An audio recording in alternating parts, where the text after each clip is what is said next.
Charles Darwin était un naturaliste anglais qui, avec son étude sur l'évolution des espèces vivantes, a révolutionné la biologie.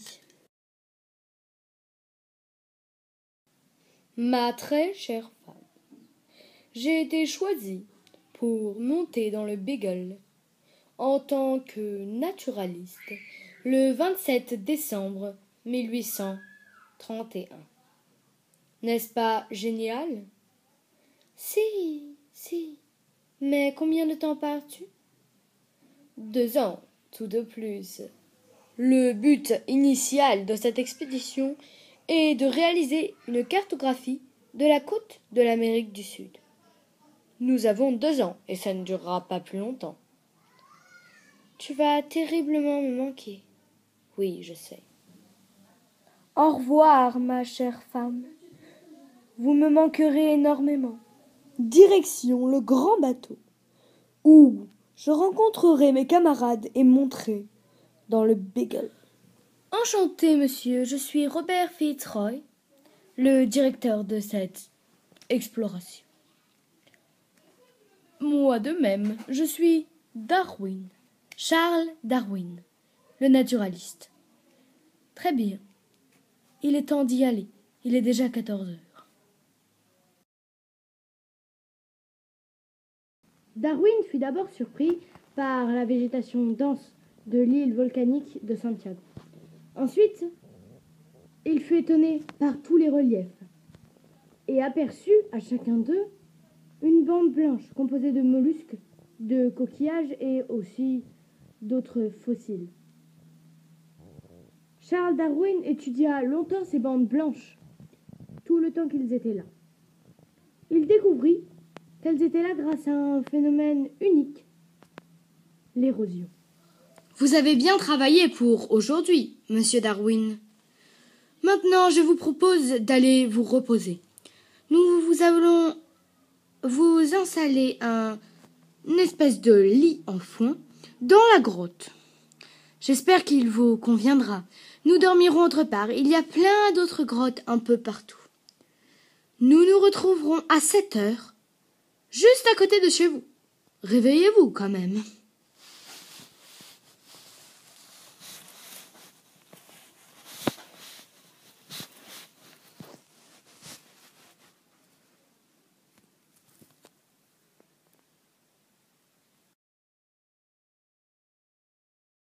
C'est à Bahia, au Salvador, au Brésil, que Darwin trouva que le paysage était merveilleux.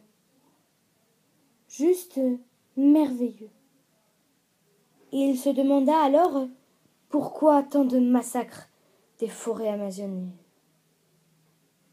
Ce qui l'attrista beaucoup, mais ça n'a rien de temps. Il était déjà le moment de repartir. À Buenos Aires, ou plus précisément à Montevideo, Darwin passe le plus clair de son temps à observer des animaux. Il en voit des animaux énormément, des animaux comme il n'avait jamais vu, des animaux qui n'existent pas en Angleterre, comme des rongeurs aveugles, des cochons d'eau gigantissimes et même un puma. Darwin fait aussi connaissance des gauchos. Les gauchos sont des fermiers locaux qui manient le lasso avec une agilité impressionnante. Les gauchos dirigent aussi des troupeaux de bétail à travers des millions de kilomètres pendant qu'ils sont à cheval. Ce n'est que des bons moments. Très rapidement, il est temps de partir. Pour la première fois, depuis le début de ce voyage, en arrivant, Darwin découvre un paysage sec et aride, où faune et flore se battent pour persister. Seuls quelques lézards et oiseaux semblent y habiter. En se promenant, Darwin découvra un antique tombeau indien. Mais lui et ses coéquipiers n'eurent pas beaucoup de temps sur cette île. Et, encore une fois, ils partirent pour le prochain endroit. Ensuite, le Beagle s'arrête à Valparaiso, au Chili. Là-bas, Darwin aperçoit de nombreuses mines creusées, synonyme de la fièvre de l'or embrasant le pays. Darwin voit aussi deux adolescents, au teint blafard, qui travaillent toute la journée dans ces mines. Enfin, Darwin fait la connaissance d'un vieillard qui, lui, a bien du mal à comprendre pourquoi l'Angleterre a envoyé un homme au Chili dont la seule occupation est de poursuivre des lézards ou de casser des pierres. Enfin, il est temps de repartir. Mais Darwin et ses compagnons restent presque 3 mois et demi à Valparaiso. Enfin, le Beagle jette à l'ancre à Valdivia, au Chili toujours.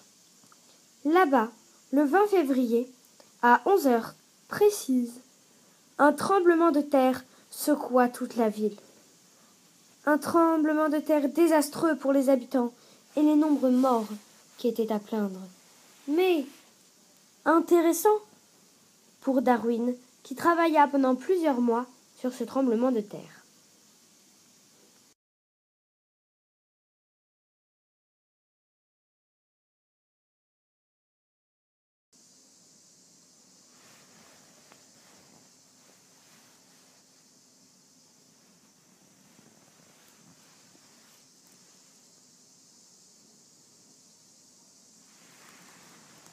Darwin et tout l'équipage furent surpris par les millions de gens qui les attendaient à leur arrivée à Tahiti.